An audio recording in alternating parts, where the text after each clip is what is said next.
Hello chess enthusiasts, today, I'm excited to share an amazing game with you. I had the pleasure of playing against a remarkable chess engine called Monk Chess. In this extraordinary match, the chess engine showcased its exceptional skills, even sacrificing a rook through what seemed like supreme meditation power. Let's dive into the ocean. d4 by Monk and I played knight f6. You can go with the e6 d5 c5 setup, or the c6 move order. Even you can go with King's Indian defense, but after c4 I decided to with d6. Maybe the pirate defense is on the way. You know, chess openings are complicated like my thick hair, and Monk with g3 setup and after e5 knight f3. Some of you might think of capturing the pawn, but you shouldn't do center exchanges if your minor pieces are undeveloped. After a couple of moves later, black have to play c6 and after white plays castle he can go with f4. And at some point he can even push his g-pawn. In this dumb type of structure black pieces will lose their mobility, and do you know a quote about life? You don't always get what you wish for, but you always get what you work for. Alright, I work for my best piece's position and here I get what I want. Bishop h7 was the best move, keeping eye on this diagonal, but I moved back my bishop in a dumb route, maybe because I was playing that game with my 16 version, not Stockfish 16.1, and this is the reason why I didn't play knight d4, looking for trade of the knights. Knight b8 by my system, what a dumb move. Maybe the monk is controlling my mind to make these nonsense types of moves. He is a great astrologer and he has supernatural powers. I am not joking, it is the truth, which is why he played a bold move here. You can pause the video if you need some time. The move is, of course we are not gonna sacrifice our bishop on f7, that move wouldn't work of all time. We will play knight g6, look at this impossible move, but this is a logical move because it can checkmate you if you capture the knight.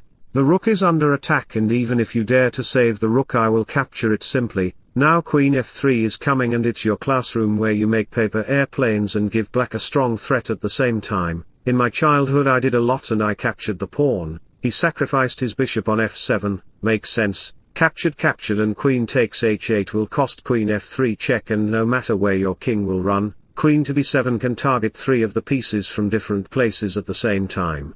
White will gain his piece back. It would be easy for him to handle the position, and you know what?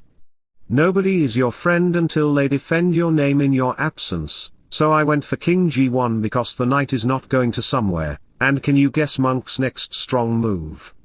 The move is queen d2. What is the plan? Of course he is not gonna sacrifice his queen on h6, he is targeting at the knight, and if you dare to save the knight then I will simply move back mine. In a sudden move queen d5 will arrive. And queen e4 is very annoying, like your phone suddenly gets vibrant and you get startles. So after takes Monk attacking to the pawn, which is why I saved it, and these following more are coming. Bishop a3, the plan is to pressure against the d-pawn with 3 pieces. Couple of moves later we have queen e8 to reach her at g6 and take the pawn with the bishop, queen g6 rook d1, and this is coming, and Monk here didn't play any monkey type of move, because we can still sacrifice the bishop. To give him a check, king g1 followed by bishop h3, f3, and we are not gonna capture the pawn because of rook d2, queen h4, and this is coming. The king will be alone in a forest at night, which can be an easy target by the rats and cockroaches. You fear cockroach. Doraemon was feared by seeing rat. What a hilarious thing. Queen a4 by him, giving up the pawn to unguard the d6 pawn. Bishop went back, rook backs, and you shouldn't capture the bishop as it will fall your position immediately. So I put my bishop swords in a battlefield. Rook to d6, queen h5 attacks to the pawn, c5, and he gives up the second. He doesn't afraid of queen h3, queen f1, queen takes pawn, because he achieved the high level of spirituality in 4,000 years. Queen e4 attacks it and prevents any source of attacks, so after take he is gonna play rook d5, bishop went back, and seeing bishop g4 can protect his rook and his position completely, he played f3. That's a big decision, because you moved up your one kingside pawn. Bishop e5 and queen b7 can target both of the pieces, but at the same time queen h3 has a decent idea. If you accept the bishop sacrifice, then after check, we have the powerful move e4, that's an insane move.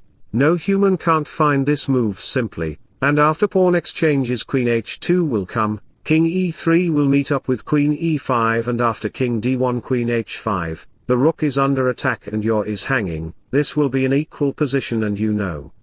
The measure of intelligence is the ability to change, so back to the position, here monk moved up his king, and it's a big problem for him. How can he break through the game? If I was playing with white then I could do, but it's monk chess. How can he create weakness for my position? Did you noticed? The b7 queen was in the f7 square 2 moves ago who was protecting the king side, but the queen is now far away from the distance, which is why he sacrificed the rook on h6. That's a brilliant rook sacrifice. If you don't capture the rook then it would be a checkmate in 2 moves. So in this position, I has to capture the rook, queen e5 check queen e6, and you shouldn't move the king in h-file because of bishop t4 and after queen takes bishop check. The position will be quite challenging for you after I play bishop c8, the king has no sufficient land to sit down, game will be over and you know.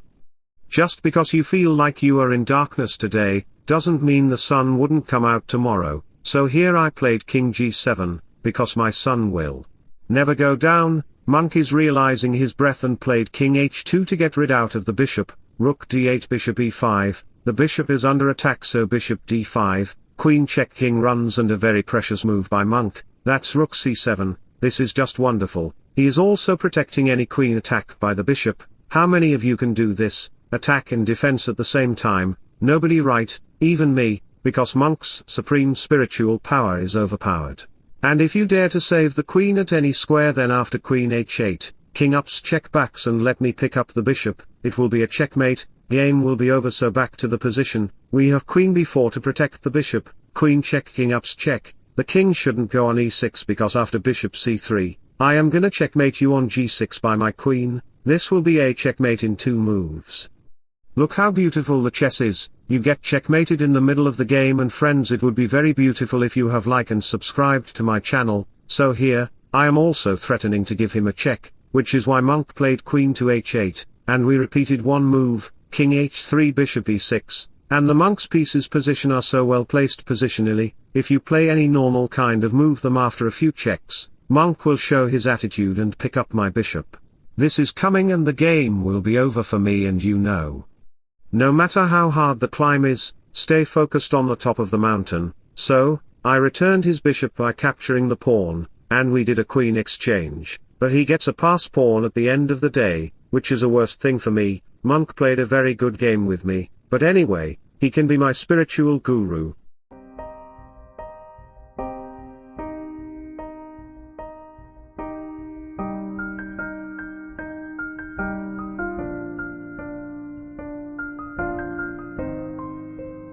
So wish you all the best, thanks for watching, subscribe for more, bye bye, take care, see you soon.